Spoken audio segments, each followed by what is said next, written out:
ایک سوال شیخ اس حوالے سے بھی کرنا ہے کہ جیسے اب ہمارے دور میں ایک باقاعدہ ایک لفظ بہت مشہور ہو گیا ہے، بہت سارے لوگ اپنے نام کے آگے لگاتے ہیں، الراقی، رقیہ کرنے والے۔ اب ان میں سے بہت سارے وہ ہوتے ہیں جن کے لیے باقاعدہ پیشہ ہوتا ہے رقیہ، ان کی ایک فیس متعین ہوتی ہے، لوگ ان کے پاس جاتے ہیں، علاج کراتے ہیں، پر سٹنگ فیس ان کی ہوتی ہے۔ اور بہت سارے لوگ اس طرح ہوتے ہیں کہ وہ یہ کہتے ہیں کہ ہم بغیر پیسہ لیے رقیہ کر رہے ہیں۔ تو یہ راقی، اس کی تاریخ کیا ہے اس لفظ کی؟ کیا اللہ کے نبی صلی اللہ علیہ وسلم کے زمانے میں یا سلف کے زمانے میں ایسے لوگ پائے جاتے تھے جو باقاعدہ راقی کی حیثیت سے معروف تھے اور لوگ ان کے پاس مستقل رقیہ کرانے کے لیے جاتے تھے، یا وہ مستقل لوگوں کا رقیہ کرتے تھے اور اس حوالے سے ان کی شہرت تھی؟ کیا یہ کب سے یہ معاملہ پایا جاتا ہے؟ کیا صحابہ یا سلف کے زمانے میں اس طرح کا کوئی پیشہ یا کوئی لفظ معروف تھا؟ دیکھیے، میں نے ابھی آپ کے سامنے یہ بات رکھی تھی کہ جب اللہ کے نبی صلی اللہ علیہ وسلم کی بعثت ہوئی تو جھاڑ پھونک کرنے والے یا غیبی امور کی خبر دینے والے یا اس طرح کے مسائل کو حل کرنے والے کاہن کے نام سے یا ساحر کے نام سے جانے جاتے تھے، اور کچھ راقی بھی تھے، یہ رقیہ کرنے کا بھی مسئلہ تھا۔ تو لیکن جب اسلام آ گیا تو صحابہ میں سے کوئی بھی آدمی اس بات سے مشہور نہیں ہوا کہ وہ رقیہ کرنے کا پیشہ اختیار کرتا ہے، یا فلان الراقی کے نام سے نہیں مشہور ہوا۔ ایسے ہی خیر القرون میں کوئی یہ ثبوت نہیں ملتا کہ فلان الراقی تھا۔ یہ تو ہے کہ بھائی محدث ہے، فلانا فقیہ ہے، اور فلانا عالم ہے، فلاں خطیب ہے، یہ سب چیزیں ہیں، قاری ہیں، لیکن یہ نہیں ہوتا تھا کہ فلان الراقی، اس لیے کہ انہوں نے اس چیز کو کوئی اہمیت نہیں دی یا اس کو خاص پیشے کے طور پر نہیں اختیار کیا۔ تو یہ جو پیشہ اور حرفت کے طور پر لوگوں نے اختیار کر لیا ہے، یہ بھی ایک منکر اور ایک بدعت ہے، جو نہ اللہ کے نبی صلی اللہ علیہ وسلم سے اس کی اجازت ثابت ہے، نہ صحابہ سے ثابت ہے، نہ ائمہ دین سے ہی ثابت ہے کہ انہوں نے اس بات کی اجازت دی ہو کہ کوئی آدمی اس کے لیے فارغ ہو جائے، کوئی آدمی اس کو اپنا پیشہ بنا لے۔ اب آپ یہ کہیں کہ یہ مصیبت زیادہ ہے، تو میں نے آپ کو اگزامپل دیا کہ اللہ کے نبی صلی اللہ علیہ وسلم نے دعوت دین کا کام شروع کیا تو اس وقت یہ مصیبت بہت زیادہ تھی، لیکن اس کا حل آپ نے یہ نہیں کیا جو ہے۔ اور اس کی ایک مثال شیخ محمد بن عبد الوہاب کی جب دعوت شروع ہوئی عرب میں، تو متعدد علماء نے اس بات کو لکھا ہے کہ رقیہ کرنے والے، جھاڑ پھونک کرنے والے، اور جو ہے یہ عطائی جو حکیم ہوا کرتے ہیں، اس طرح کے لوگوں کا پورے معاشرے میں دور دورہ تھا، چھائے ہوئے تھے، اور لوگوں کو کا رقیہ کرنا یا ان کو تعویذ دینا یا اسی طریقے سے مال ایسنے کے مختلف طریقے اختیار کیے ہوئے تھے، اور جنات، بھوت اور شیطان کا غلبہ تھا۔ بلکہ یہاں تک آتا ہے کہ درختوں پہ لوگوں کو جنات ملتے تھے، راستے میں جنات ملتے تھے، گلیوں سڑکوں پہ جنات مل جایا کرتے تھے۔ لیکن جب دعوت توحید عام ہوئی، لوگوں کا عقیدہ پختہ ہو گیا، تو سب جنات بھاگ گئے۔ دیکھیے، قرآن کی اس آیت پہ بہت غور کرنا چاہیے۔ اللہ تعالیٰ نے فرمایا کہ وَأَنَّهُ كَانَ رِجَالٌ مِّنَ الْإِنسِ يَعُوذُونَ بِرِجَالٍ مِّنَ الْجِنِّ فَزَادُوهُمْ رَهَقًا، کہ کچھ انسان کچھ جنات کی پناہ مانگا کرتے تھے، اس کی وجہ سے وہ اپنی سرکشی میں اور بڑھ گئے۔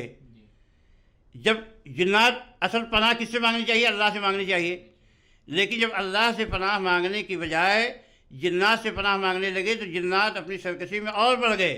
بلکہ اس آیت میں اشارہ ہے کہ گویا اللہ تعالیٰ نے ایک طریقے سے ان سے اپنی مدد ہٹا لی، تو شیطانوں کو ان کے اوپر غلبہ مل گیا۔ اور یہ بات بڑے بڑے علماء لکھی، مثال کے طور پہ امام ابن قیم رحمۃ اللہ نے بہت صاف لکھا ہے کہ جو آدمی بدشگونی کا اعتقاد رکھتا ہے، اس کا قائل ہوتا ہے، تو بدشگونی کے اثرات اس کے اوپر آ جاتے ہیں، وہ پریشانی کا شکار ہو جاتا ہے۔ لیکن جو آدمی اللہ پہ توکل کرتے ہوئے بدشگونی کے خیالات کو ہٹا دیتا ہے، اور خاص طور سے حدیث کے مطابق یہ دعا پڑھ لیتا ہے کہ اللہم لا خیر الا خیرک ولا طیر الا طیرک ولا الہ غیرک، تو بدشگونی کی نحوست سے قریب بھی نہیں آتی ہے۔ تو یہ چیز ہے کہ عقیدہ اگر انسان کا پختہ ہو جائے اور جو توحید کی حقیقت ہے اس کے دل و دماغ میں اتر جائے، اور یہ جان لے کہ نفع نقصان کا مالک اللہ کے سوا کوئی نہیں ہے، اور جو بھی نفع ملے گا وہ اللہ سے ملے گا، جو نقصان ہوگا وہ بھی اللہ سے ملے گا، اور نقصان کو دور کرنے والا اللہ تعالیٰ ہی ہے، اور نفع اللہ تعالیٰ ہی سے حاصل ہوگا، اور اسی کے دربار میں رجوع کیا جائے تو آدمی ان سب چیزوں کی طرف جائے گا نہیں، اور اللہ کی مدد اس کو ملے گی۔ ٹھیک ہے، امتحان ہو سکتا ہے، اللہ تعالیٰ نے تو خود ہی قرآن پاک میں فرمایا کہ وَلَنَبْلُوَنَّكُمْ بِشَيْءٍ مِّنَ الْخَوْفِ وَالْجُوعِ وَنَقْصٍ مِّنَ الْأَمْوَالِ وَالْأَنفُسِ وَالثَّمَرَاتِ وَبَشِّرِ الصَّابِرِينَ۔ فرمایا کہ ہم آزمائیں گے بیماریوں سے، پریشانیوں سے، پھلوں میں کمی، مال میں کمی، یہ سب چیزیں اللہ کی آزمائش کا حصہ ہیں۔ اب آدمی ترنت اتاولا ہو جائے، بے صبرا ہو جائے، بعد لوگ کہتے ہیں کیوں آپ لوگ جو ہے لوگوں کے ساتھ رحم نہیں کرتے ہیں، یہ نہیں کرتے، وہ نہیں کرتے. تو مسئلہ یہ ہے کہ آپ بھی نہ حاجت روا ہے نہ مشکل کشا ہے. حاجت روا مشکل کشا تو اللہ تعالیٰ ہی ہے. اسی لیے کتنے کیسز ایسے آتے ہیں کہ جو بڑے سے بڑے راقی ہوتے ہیں، آدمی ان کے پاس جاتا ہے، سب کے پاس چکر لگاتا ہے، لیکن کچھ بھی فائدہ نہیں ہوتا. ہاں، اور کبھی ایسا بھی ہوتا ہے کہ جو بہت اہل توحید اور صحیح منہج اور صحیح عقیدہ اپنے کو کہتے ہیں، ان کے پاس جا کر آدمی ٹھیک نہیں ہوتا، ایک مشرک کے پاس جاتا ہے تو صحیح ہو جاتا ہے. ایسا بھی ہوتا ہے. تو اس کا یہ مطلب تھوڑی ہو گیا کہ وہ مشرک صحیح ہو گیا. یہ تو قضاء و قدر کی موافقت ہے. اللہ نے مقدر کیا تھا کہ اس وقت اچھا ہو جائے. اور پھر ایک بات دھیان میں رکھیں، آج یہ جو راقی حضرات بڑے بڑے بلند بانگ دعوے کرتے ہیں کہ میں نے اس کو ٹھیک کر دیا، اس کو ٹھیک کر دیا، یہ سب جو ہے شیطان کا تسلط ہے ان پر، اور یہ عجب اور کبر کا شکار ہیں، غرور اور فریب نفس کا شکار ہو چکے ہیں. اور اس طرح کی تعلی اور اتنی بڑی بڑی باتیں کرنا کیا ہے، یہ جو ہے حقیقت یہ ہے کہ علم سے دوری کا نتیجہ ہے. اور عام طور پہ جو لوگ اس لائن میں ہیں وہ بہت گہرا علم رکھنے والے نہیں ہیں، یا بہت سطحی قسم کا علم رکھنے والے لوگ ہیں. تو حقیقت یہ ہے کہ رقیہ بذات خود مؤثر نہیں ہوتا ہے، یا کوئی بھی دوا بھی بذات خود مؤثر نہیں ہوتی، حالانکہ وہ اسباب میں سے ہوتی ہے. مؤثر کون ہے؟ اللہ تعالیٰ ہے. تاثیر پیدا کرنے والا اللہ، بلکہ علماء نے تمام متفقہ طور پر اہل سنت والجماعت کے علماء کا یہ مسلکی اختیار ہے کہ اس بات کا جب تک اعتقاد نہ رکھے راقی اور مرقی دونوں کہ رقیہ بذات خود مؤثر نہیں ہوتا ہے، تب تک رقیہ کرنا درست نہیں ہے. دونوں کو اعتقاد رکھنا لازم ہے کہ رقیہ میں شفا اللہ تعالیٰ دیتا ہے، رقیہ بذات خود جو ہے مؤثر نہیں ہے.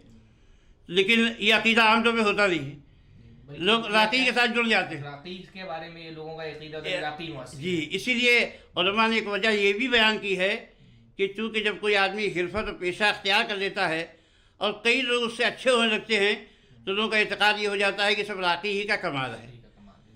اور پیشہ اختیار کرنے میں اور بہت سارے مفاسد ہیں جن کا تذکرہ اس وقت کوئی ضروری نہیں ہے، لیکن بہت سارے مفاسد اس میں ہیں کہ جس میں آدمی جب فارغ ہو جاتا ہے تو بہت سے ایسے کام شروع کر دیتا ہے جو غیر مشروع ہیں، بدعت کے کام ہیں، پھر عورتوں کے ساتھ خلوت کے معاملات ہیں. اسی طریقے سے لمبی لمبی فیس جو دیتے ہیں. آپ بتائیے کہ رقیہ پہ اجرت لینا یہ ایک علماء کے درمیان مختلف ہی مسئلہ ہے، لیکن دلائل جس بات کی نشاندہی کرتے ہیں وہ یہ ہے کہ زیادہ سے زیادہ رقیہ اس وقت اس پر اجرت لینا جائز ہے جب آدمی مریض کو شفا ہو جائے، ورنہ آپ آدمی کا مال باطل کے ساتھ کھا رہے ہیں. رقیہ کے لیے تفرق جائز نہیں ہے، کیونکہ کوئی ایسا مسئلہ نہیں ہے کہ اس کے لیے آپ کو فارغ ہونا جو ہے ضروری ہو. کوئی بھی آدمی رقیہ کر سکتا ہے. تو اس کے لیے اسی لیے جو محقق علماء ہیں انہوں نے کہا رقیہ کے لیے سفر کر کے کسی کو بلانا، ان کو اجرت دینا یہ جائز نہیں ہے. یہ سب بدعت کے کام ہیں. چلتے پھرتے آدمی کسی کا رقیہ کر دے، کوئی بھی نیک صالح آدمی سے رقیہ طلب کر دے، وہ بھی جائز ہے. اگرچہ وہ بہت اچھا نہیں ہے لیکن جائز تو ہی ہے کہ آدمی کسی سے رقیہ طلب کر لے.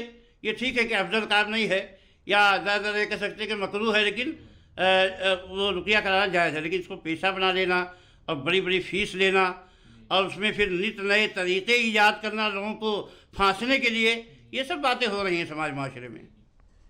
جو رقیہ کی مفاتیح ہے اس پہ انشاءاللہ ہم لوگ ایک مکمل نشست میں آپ سے بات کریں گے.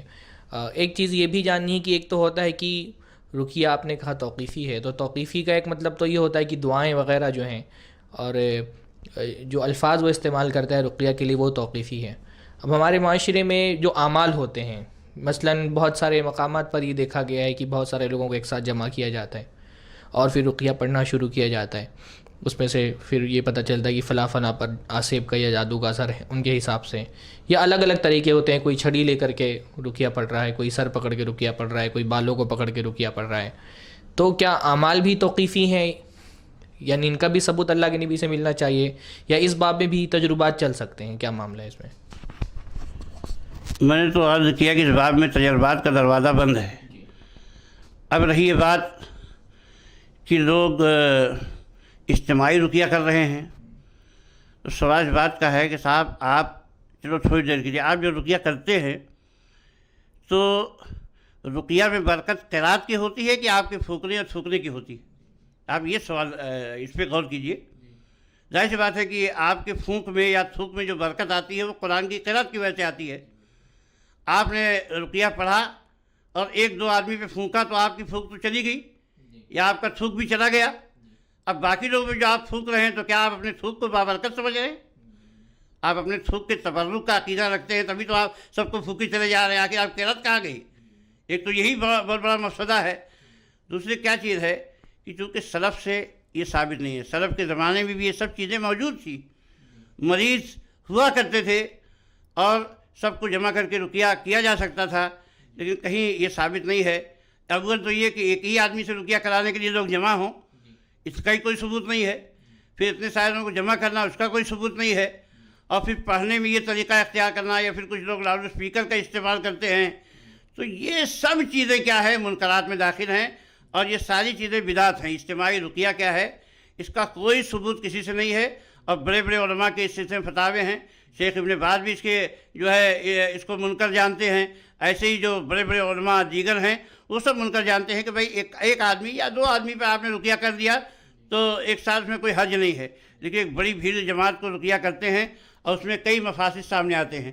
بسا اوقات تو لوگ مرد اور زن کا اختلاط رکھتے ہیں، کوئی تمیز نہیں کرتے ہیں، سب کو جمع کر لیتے ہیں. اب اس میں جو ہے ایک دوسرے کے ساتھ جو اختلاط ہوتا ہے اس میں جو مفاسد پیدا ہوتے ہیں. یا پھر بسا اوقات کیا ہے، رقیہ کر رہے ہیں، مریض تڑپ رہا ہے، کوئی حال کھیل رہا ہے اور کوئی بے ہوش ہو رہا ہے، تو جو آدمی نہیں بیمار وہ بھی بیمار ہو جاتا ہے دہشت کے مارے. نفسیاتی بیماریاں پیدا ہو جاتی ہیں اور بھی مشکلات پیدا ہو جاتی ہیں. تو بہت سارے مفاسد اس سلسلے میں ہیں.